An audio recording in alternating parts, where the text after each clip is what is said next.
Welcome to Grow Your Wealth, the podcast where scaling a successful brand and your wellness go hand in hand. I'm Rena Goodwin, founder and CEO of Factor PR, a top beauty, health, and wellness PR studio, and I'm here to help you work smarter, not harder. Each week, we'll talk branding, marketing, and business growth alongside real, practical insights from trailblazers who are building businesses without the burnout. If you're ready to grow your brand, protect your energy, and design a life you love, you are in the right place. Let's grow. If you've ever felt overwhelmed by fitness advice or like every approach you've tried just isn't sustainable or cutting it anymore, raise your hand, because this episode is going to change the way that you think about moving your body with purpose. Today on Grow Your Wealth, I get to sit down with Matt Kasee, founder of Trilogy Fitness Systems, to talk about what fitness actually needs to look like for busy entrepreneurs, parents, and professionals who want to be consistent and build a body that works for their real life, not just their Instagram feed. Matt built Trilogy around a simple but powerful observation as a certified personal trainer and sports psychologist, and that is that most fitness programs today are just not designed for sustainability, and people aren't failing at fitness. The programs themselves are failing them. On this episode, we get into why total body training just 2 to 3 times a week is almost all most people actually need, the real relationship between cardio and strength for longevity, and also we dive into what the research actually says about some of these online trends that everyone seems to be talking about, like weighted vests, the craze with protein, and of course, GLP-1s. Matt also opens up about the mindset side of fitness, including why celebrating small wins and building momentum matter just as much as the gains in the gym. Whether you're just getting started, returning after a setback, or wondering if it's too late to make real change, you need to tune into this episode because Matt's answer all around is going to be a resounding no, and this conversation will give you the permission and the plan to truly succeed. Matt Kasee, welcome to the Grow Your Wealth podcast. How are you today? Hey, Rena, thank you so much. I'm doing pretty well today. How about you? Awesome. I'm good. It's good to see you. I'm so excited about our conversation today here on the podcast. We have a lot to get into. But first, Matt, for those that might not be as familiar with you and your story, could you tell us a little bit about yourself and what led you to start your own fitness concept, Trilogy Fitness Systems? Yeah, so I have a personal training studio over in like the Pleasant Ridge, Oakley area called Trilogy Fitness Systems. I got into fitness, like I'm sure you, watching professional wrestling and reading comic books as a child and like really liking muscles. My grandpa actually had polio, and I remember like he would do chin-ups in the basement when he was, 70 years old. And I was like, oh man, this guy's jacked. So I was always had this fascination with muscles. I had a bad hand injury, at the end of grade school had a couple surgeries on my hand, and I don't have full function of my left hand. So I thought to myself, I'm going to go to physical therapy. So I had to go to physical therapy, and that made me think, well, I want to become a physical therapist. Fast forward to that, I was not enjoying that process. I was applying for PT schools and realized it wasn't what I wanted to do, what I thought it was. I was working as a personal trainer through at the end of college. So I went to grad school, cause I was like, I'm gonna work with athletes.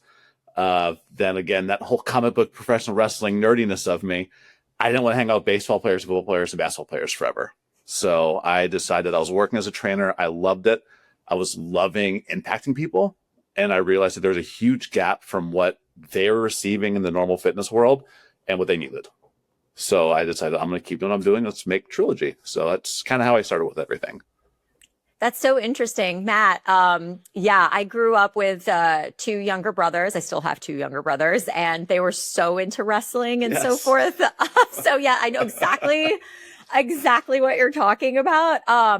I ended up getting very interested in music, not fitness at a young age, like the opposite end of the spectrum, but respect. Yes. So you mentioned that you noticed a gap. Could you tell us what was that gap that you noticed? Yeah. So I was working as just like at the time it was Urban Active, just a regular big box gym. And I was finishing finishing up undergrad at the time, and I realized like everything was just bodybuilding focused or kind of boot camp focused, or it wasn't really, people weren't getting better, just getting sweaty and tired. And then there was like the rise of kind of the CrossFit era at the time, which isn't typically ideal for a lot of people.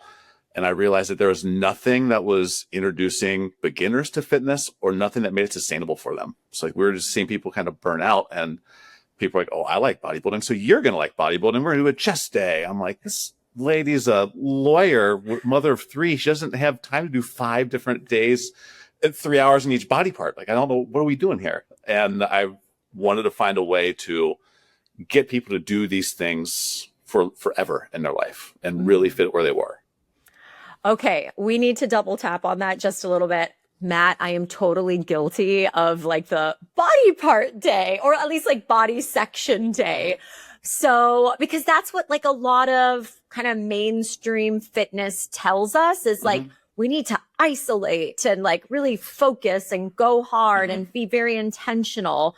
What is the alternative? Because I know you're not like an Orange Theory, because that's what I think is presented as an alternative is like, all right, or like a CrossFit, exactly as you said, where we're literally going to make sure that by the time this workout is done, you're not ready for your day. You're gassed out. You cannot function. And I've totally done those types of workouts before, like so many people have. And you're like, exactly as what you said, it just doesn't, you think something's wrong with you. Like, this is not sustainable for me. So what have you found to be in your professional experience, like a great alternative, especially for that mom or lawyer or whoever that's like, this is important to me. I want change in my body and I want to be healthy, but I don't want to be exhausted. Yeah. And I think it varies for each person. So it kind of varies on where their starting point is. So at Trilogy, we do everything's total body. It's all broken up off of movement patterns. So it allows us to kind of complement each other, whether working out 2 days a week or 3 days a week or even 4 days a week. So it's really easy to scale it to where they are. So I think finding those new ways to, whether it's total body or upper body, lower body, kind of, you can divide it up all kinds of ways. And that part doesn't really matter too much. I think so many people kind of really get into that, like you mentioned with I have to isolate and feel this one thing all the time. And it's not, we don't have time for that sometimes. Like like you mentioned, we're busy parents. We're busy with our jobs. We don't have time for 6 workouts an hour, and we have to maximize every piece of it along the way. So that allows us, so breaking into total body or upper body and lower body allows us to be far more effective and efficient with our time. It also allows us to, if we're doing 2 to 3 total body workouts a week, we're still getting our chest muscles and arm muscles 2 to 3 times a week. And if we can get enough stimulus on them through those workouts, we're going to make progress on it. We need far less volume than people think they do. It's more about that intensity and stimulus that's going to create that long-term muscle effect, bone density, and strength effect that most people are looking for. Ooh, okay. This is a little different than I've heard in the past, which I think is a testament to the work that you're doing at Trilogy, because building a business where you notice a gap, oftentimes, right, you don't just notice the gap, but you fill that gap with something better, right? Or something different that's needed by a certain segment of people that come into your space. Would you say the majority of people that are interested in this type of workout philosophy are busy professionals, entrepreneurs? Who are these people? If you could tell us more about that. Yeah, most of our gym, we have a lot, I think fitness level, they fall into 2 categories. We've got a lot of beginners that are kind of, this is their first real entry into fitness. We've got a lot of people who are really busy professionals. I mean, there's a lady yesterday we're working out with. I did a workout in the gym yesterday. She's a lawyer, mother of 2. I mean, she's squeezing workouts sometimes in the morning, sometimes in the afternoon. So it is kind of all over and up in the week. But that's exactly what we work with. It's they're busy trying to maximize these things, trying to make sure they can play with their children. I mean, this lady, she was doing, she wanted to do a gymnastics class with her children. And there was like this adult prerequisite thing where they said, you can't do some of these things. So we've done like 5 push-ups. You can hang from bar for 20 seconds. So she just went up. She's like, oh, I can do these things. I did the monkey bars with my kids the other day. And that's the stuff that lights me up, when she can run to the playground and play with her kids forever and like pick them up, put them onto things, and then do monkey bars with them. that's where magic happens. Yeah. When we realize that we can be really effective in this, but maximize our life outside of it, because there's limited time for everybody. Thank you for bringing up that example of the woman with the monkey bars. I think that gets lost in the sauce sometimes when we talk about physical fitness, because while I think it's great, as I'm sure you probably agree, that we're talking more about longevity in the case of fitness. Like, it's not just about looking great, it's about feeling good and being able to be independent and with it for as long as possible. And it's very much about looking ahead, but I love that you also brought up just this day-to-day, activity, even when your kids are still young. I know that for a lot of folks like me and probably you, I know you have an 18-month-old, so talk about keeping up. It's hard, right? Especially after a full day and then keeping up with your kids. And sometimes I look at my daughters, especially my 8-year-old, and I'm like, oh my God, she's so physically active. Like, I feel like if I did a cartwheel, I'd like break my wrist. And she's like flipping over, like going crazy. And it really does give me pause in some ways, because I'm like, why can't I do a cartwheel? You know what I mean? Yeah. We don't move. And I think people tend to, I think in our quest to optimize everything and our quest to like do all this stuff, we have to isolate, we do these things, and then we become scared to just move and scared to just live to a degree, where some fitness and some things should just be about play and exploration of movement. It doesn't need to be, oh, I have to get this chest day right now, or I have to get this back day right now. It can be, the gym is, for a fancy nerdy term, is general physical preparedness. We're trying to get stronger, trying to do these things so that way if the dog gets off a leash, or a kid, if Mina, my daughter, if she's running towards the street, I can lunge and grab her, not worry about my hamstring exploding on me. So like, that's where we lose. I think we forget about it. We need to be able to move naturally and tackle whatever happens in life. Yes. Because so much happens every day. 100%.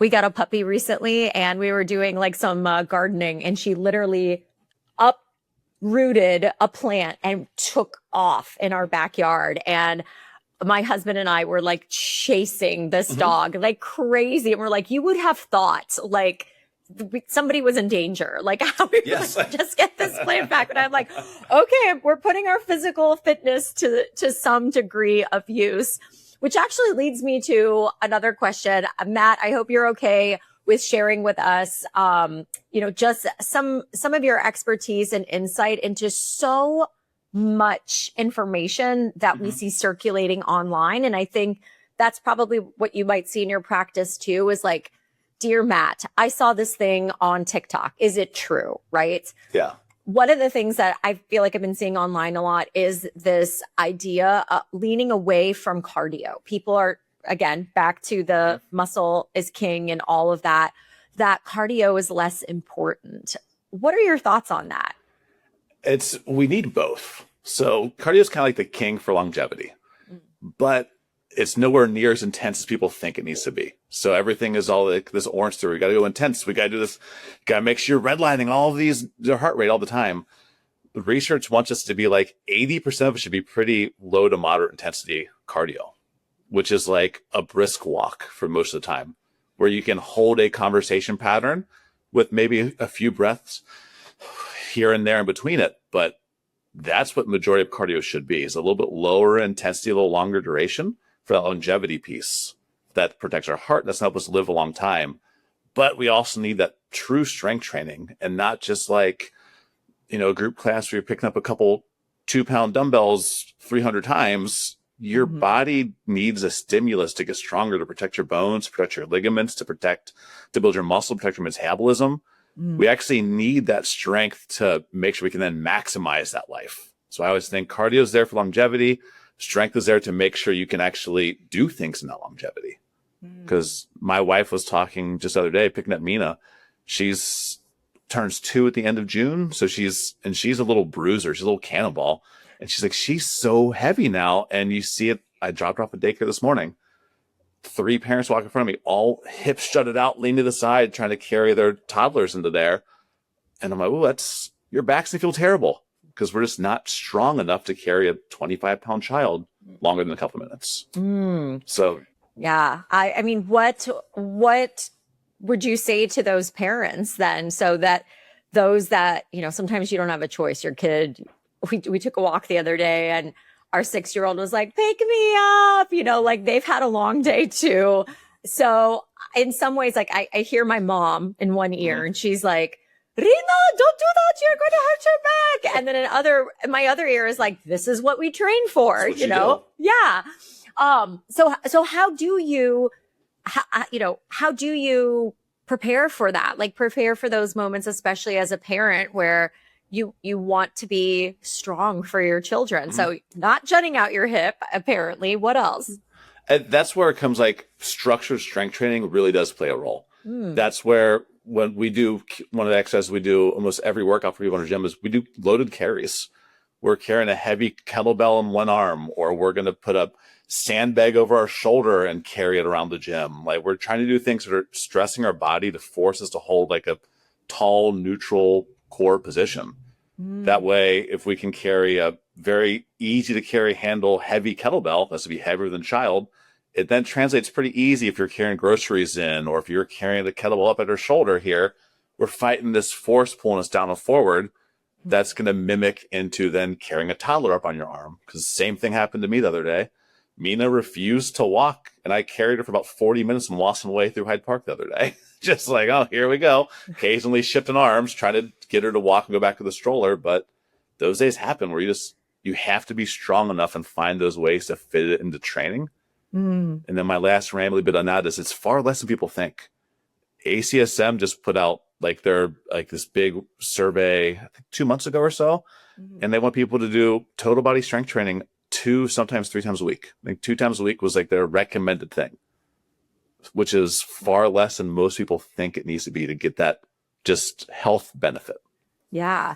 So in addition to things like those, farmers carries, the sandbag on our shoulders, things of that nature, let's say you've got 2 hours or 2 days a week, maybe it's 2 hours a week to really optimize for strength training. What kinds of things are you working on with your clients in the gym during that time? That is 90% of our people. It's 2 strength days a week. So we're going to try to get every workout to start with some type of power and coordination component. We're going to do kettlebell skills. We're going to do some med ball throws, maybe some hurdle hops, things that are going to teach us to be coordinated and powerful, to create power and to make our muscles move kind of quick. And we're going to pair that with typically some type of joint mobility and core exercise. Because if we can stretch ourselves and improve our range of motion, we can then carry that into our main lifts. And if we're going to do 2 days a week, we're probably going to do some type of squat or deadlift pattern one day, and then more of a single leg unilateral pattern the next day.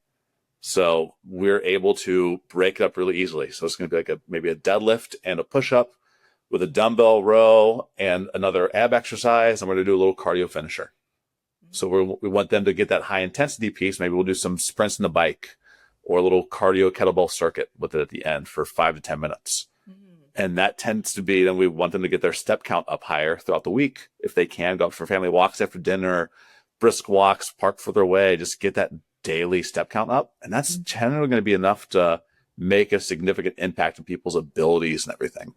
Because we're hitting all the patterns. We're getting all of our muscles strengthened a couple times a week. And that's something to then carry over for their life.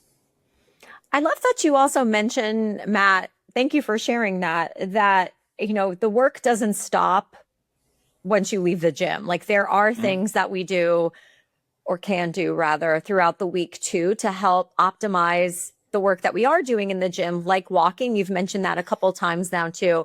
I'm sure you have seen the absolute explosion of weighted vests. People are wearing them left and right, I feel like. What are your thoughts on those? Is that helpful, or is it more dangerous, or is it really dependent on the person that is wearing them? I think it's really dependent on the person. And it does make walking significantly harder. My wife is embarrassed by me when I wear one sometimes, so she'll make me wear a sweatshirt over top of it. She says I look like a crazy guy walking around with this big tactical-looking weighted vest on. But you want to keep it about 10% of body weight. There's some general standards and rules with that, and amplify slow into it. It will definitely increase the cardio component of it. It'll burn a few more calories with it. but it's right now it seems to be like the trendy like magic cure all this 15-pound vest is going to really help my bone density. It's not. we need a bigger impact than that for bone density in some of these things, but it will improve the cardio effect of a walk. So it's a good tool to have into there. But I mean, I saw 5 of them, I think, yesterday on Wasson Way, and it's just, and all the little trendy one with like the neoprene shoulder sleeve with the buckle in the front. That 10 pounds isn't going to do a whole lot for most people. Yeah. But oh my God, that just reminds me of this pretty hilarious, somewhat recent SNL skit. I don't know if you've seen it, of the women in the suburban neighborhood comparing their weighted vests. It's hilarious. I'll have to. I haven't seen this one.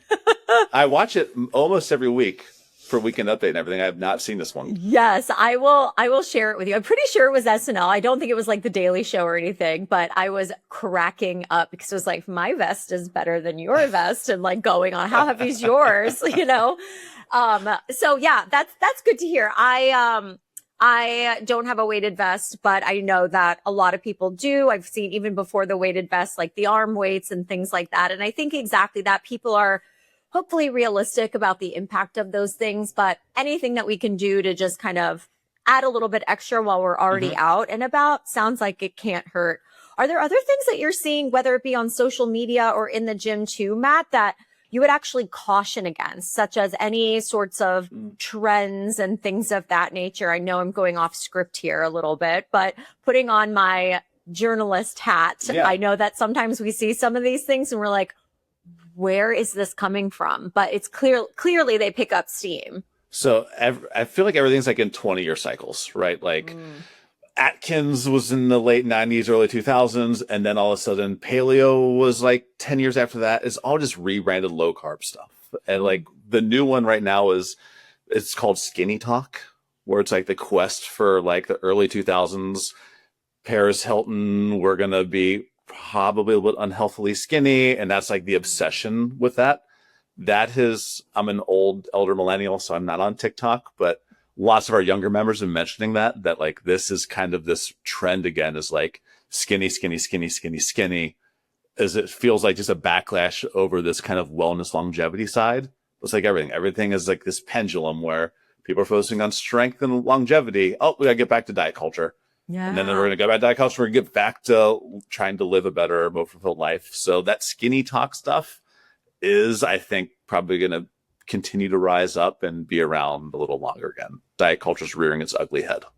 That is so unfortunate, though. I'm not surprised. Exactly as you said, trends come, trends go.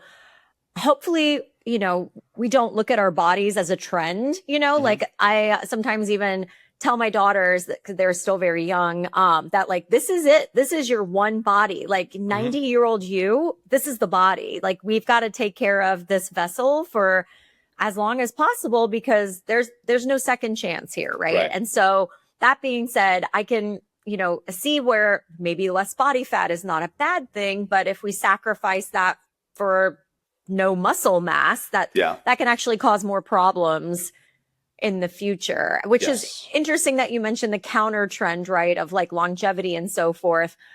Matt, I know protein is very important. I'm sure you get asked this a lot. Let's kind of pivot over to, in that same vein of optimizing your fitness. Like we often hear, what is it? Abs are revealed in the kitchen, but created in the gym. So like, if you're working out and you are eating like garbage, you're probably not going to get the best results. True. I'm seeing protein like literally in everything. I went to Costco the other day and there was a protein water. I'm like, what? Like protein sparkling water. And I'm like, would I try it? Yes. But also I don't really want to drink beef bits in my water or whatever it is that you're putting in here. I mean, what are your thoughts on all of this? Like, is it a good thing that like I think it's good that we're conscious of it, but like I'm hearing more like back to basics is it's really it.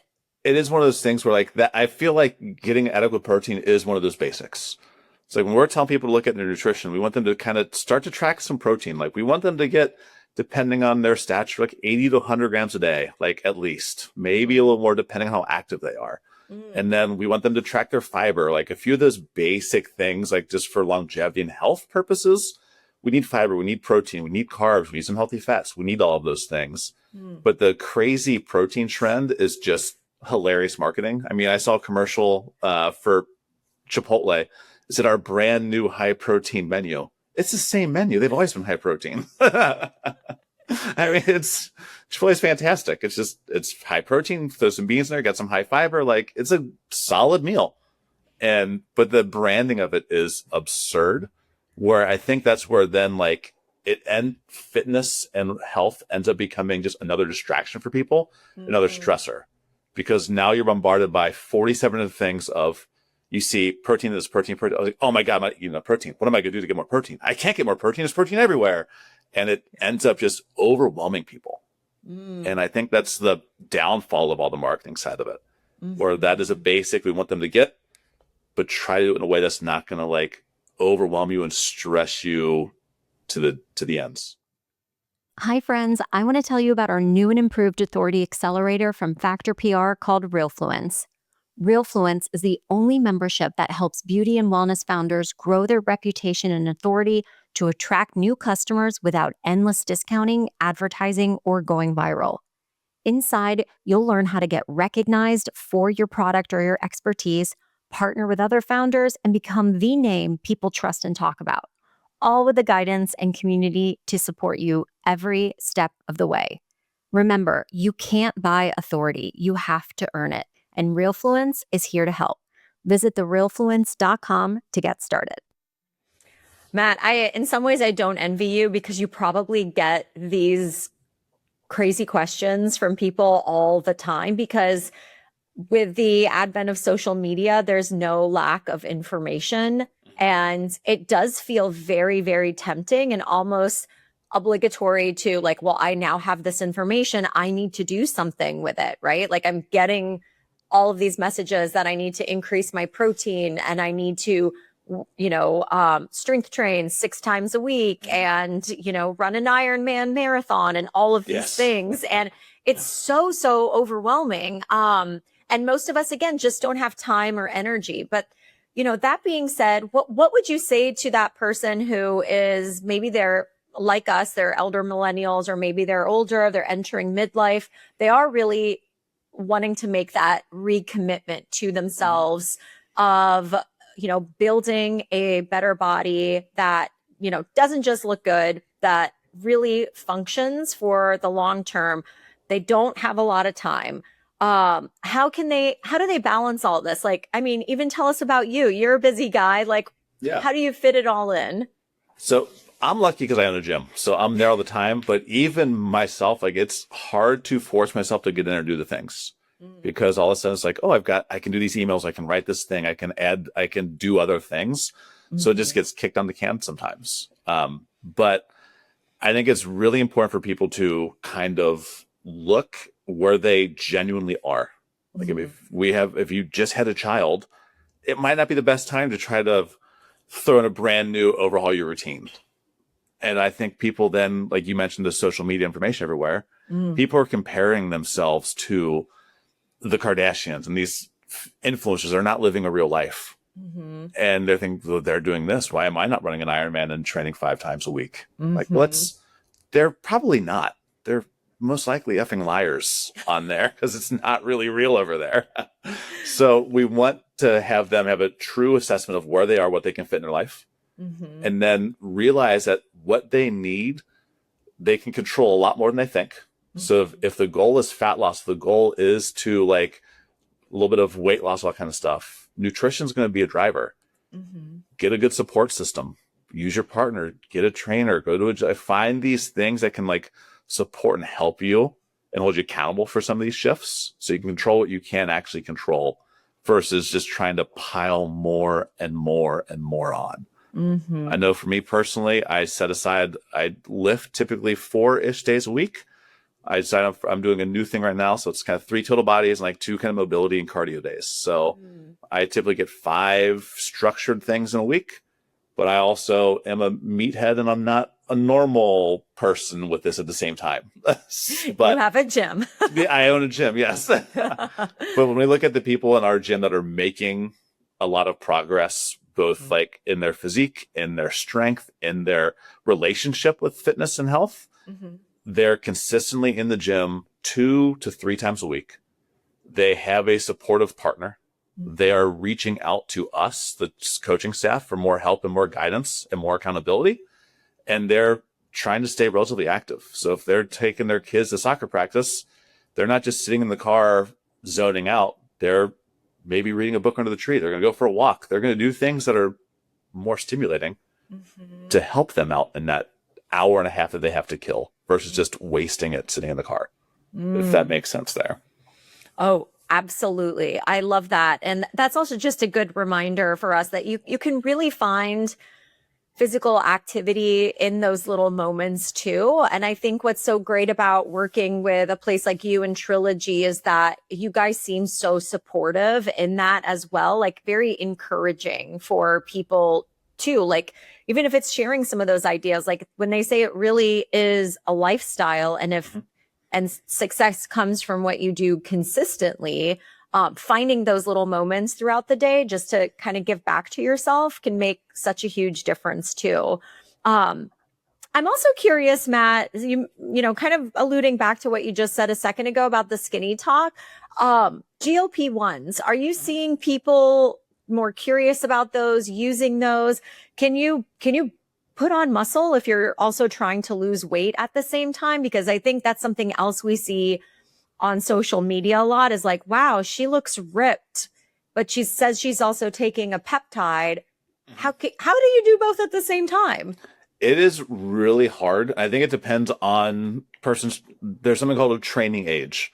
So if somebody has never really lifted weights before, they have a very young training age versus me. I've been lifting since I was like 16. So I've been lifting now for 23 years. So it's very different what is going to affect my muscles and my training effect there.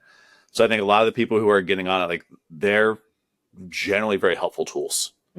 Peptides, I don't know as much about. They're a little bit unproven, they're a little bit unresearched. We need more on that. But I know anecdotally, there's a lot of people who use them, BPC, something like that. There's one that's like great for injuries and things like that. This guy usually swears by them. The GLP-1s, we've got a lot of members in our gym that use them. I've got some friends that are using it. Like, it is a very helpful tool. And we're able to kind of build up and maintain some muscle mass just because they are trained those muscles, and they're trained them hard enough to create that stimulus. If they were just lazily going through the motions of, all right, I'm going to pick up my 10-pound weights 15 times, put down 10-pound weights again, you're not going to build any muscle no matter what you're doing. But if we can stress those muscles, we can build some muscle even if our calories are down a little bit, depending on some other factors with it. It is very challenging to build muscle while we're in a calorie deficit. Broad strokes, but people can put on muscle. They can maintain that muscle. They can improve their strength and bone density while they're doing GLP-1s, while they're in a calorie deficit, while they're doing all those type of things.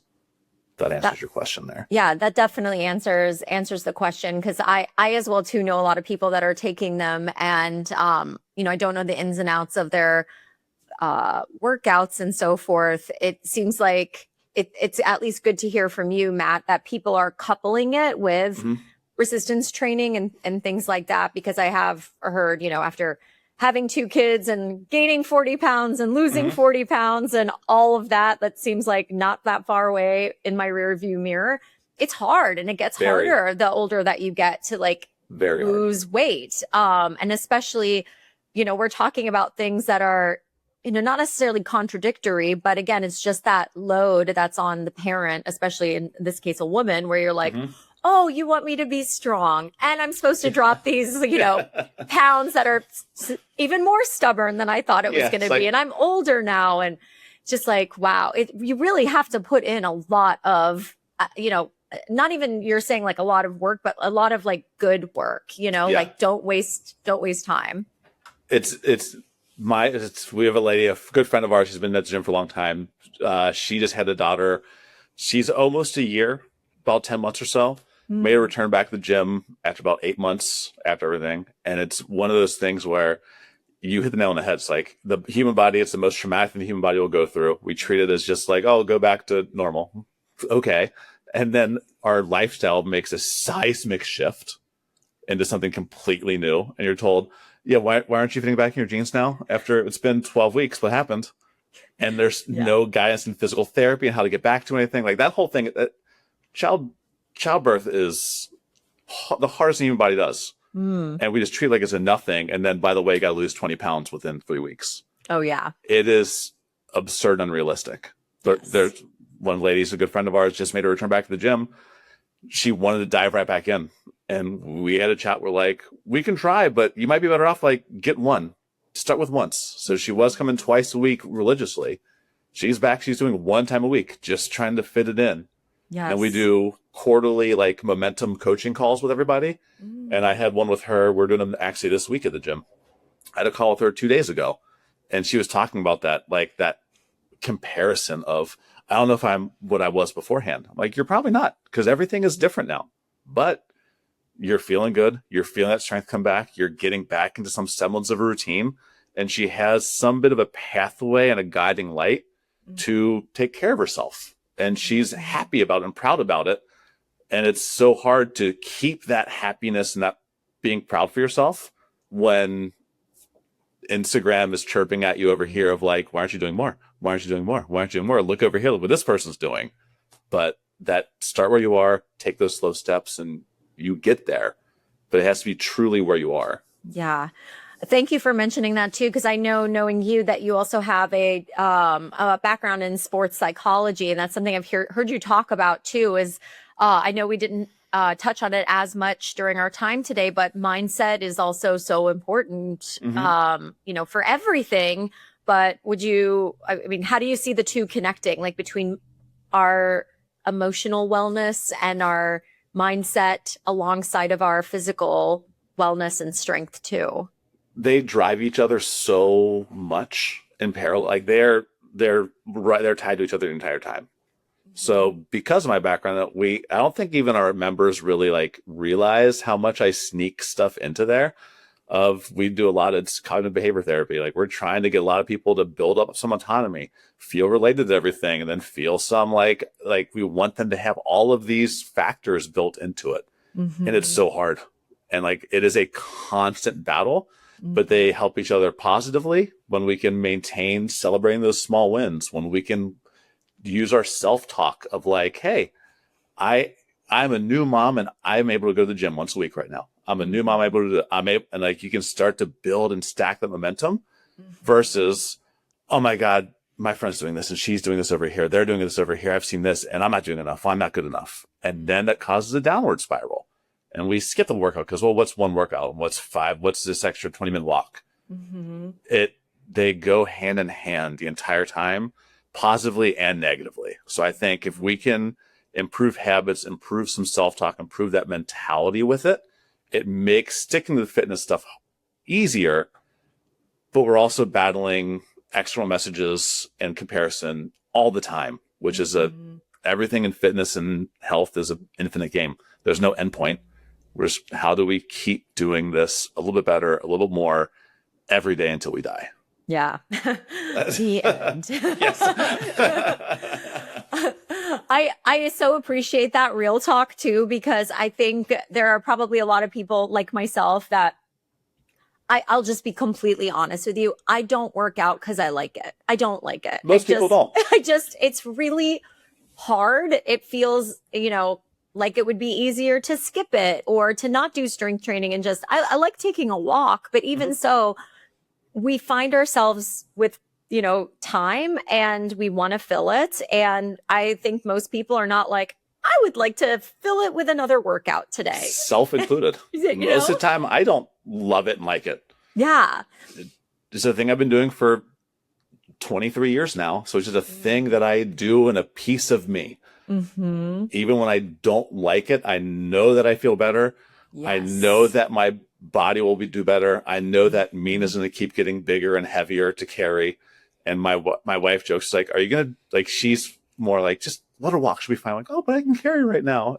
Yes. We make jokes like, I was like, I think I can carry till she's 30. I think that's the goal. Like, can I continue to like throw off my shoulder when she's 30? Then I'll be happy. I love that. I do the same with my kids too. I remember reading something once about like, you won't know that the last time you pick up your kid will be the last time, you know? And I'm like, same thing. I'm like, I want to hold you for like as long as possible. And that's why we do the things that we do. And so I love that you mentioned momentum stacking, but some ways I also think it could be like, you know, mindset stacking too. Like we have to remember our why, because it's hard to not work out. Like things are going to be hard for you. Yeah. And then it is hard to work out. So as they say, choose your hard. Do you want like hard when you're, you know, 40, 50, 60 and you can't go up the stairs because everything hurts? Or do you want hard that, you know, oh God, I'm lifting these weights and God, is that a little muscle there? Like, okay, I will take that one. Yes. Like that's the one I'll take. And it's just remembering that. But again, I think to your point, like, prioritizing baby steps, even like being mindful of where you are in your life, not over pushing yourself, but yet making progress. Yeah, you that's have what to I'm put that hearing effort from in. you. Yeah, like even those slow starts as baby steps, they'll probably be hard, and that's normal. And it's okay that it's hard. Yeah, but I think people need to be able to like you mentioned, put your head down to like, I'm choosing the hard right now because I want to travel the world later. I want to be able to dance at daughter's wedding. I want to be, whatever it may be, 30, 40 years on the line, you want to be able to do those things. Yeah. There's a group that I've been training for about 12 years now at 7 a.m. Monday, Wednesday, Friday. Their average age when they started with me was probably like mid 60s. Their now average age is about 77 years old. And they go on big hiking trips. They travel the world. They're doing all these things. And there was a lady, she went on a trip with her mom and her aunt. She's like, oh, but they're so much older than the group that you train. I was like, how old do you think they are? She's like, oh, they're like late 60s, aren't they? I said, no, they're late 70s. She goes, holy shit, are you serious? And I was like, yes. And my wife ran into one of them at the grocery store, said the exact same thing. And I'm like, but they prioritize movement. They prioritize being social with friends. They prioritize like all of these like really small basic things we tend to overlook really plays a factor in that longevity piece and that happy, fulfilling life. Hashtag goals right there. Right? Yes. Matt, before I let you go, I just have a couple quick questions for you. Is it ever too late? I mean, like you mentioned these people, like these that are in their late 70s. I mean, I remember reading once of a gentleman who started like rowing in his 70s and got his VO2 max down or up or whatever, whichever one it is, so well that it like shaved years off of his life. Like, is that realistic? Like, can you start even when you're older, 65 plus? 1,000%. Okay. We've had multiple people this year who have started in their late 60s or early 70s at the gym. Wow. And it is one of those things where like, granted, they're not going to be lifting some of the weights that the younger people are lifting, but they're still deadlifting. They're still doing modifications for pull-ups and dumbbell bench press. They're still doing the same things. And you see how much easier it will get off the ground.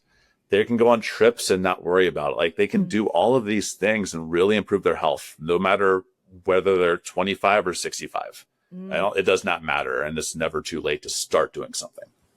That's awesome. Oh, what a good note to end on. Yeah. Matt, is there anything else maybe I didn't ask you that you wanted to share or touch upon before we wrap up for to I don't think we can beat that button at the end there. So I know. I'm not going to mess this up right now. That's awesome. Matt, where can people stay connected with you and Trilogy Fitness Systems online and find you in person? Mostly, I'm most active on Instagram is at Matt Kasee, Kasee, and then at Trilogy Fitness Systems for the specific gym content. You'll see some nerdy stuff, a lot of pictures of my daughter on Instagram stories for me, and then actual fitness stuff at the gym.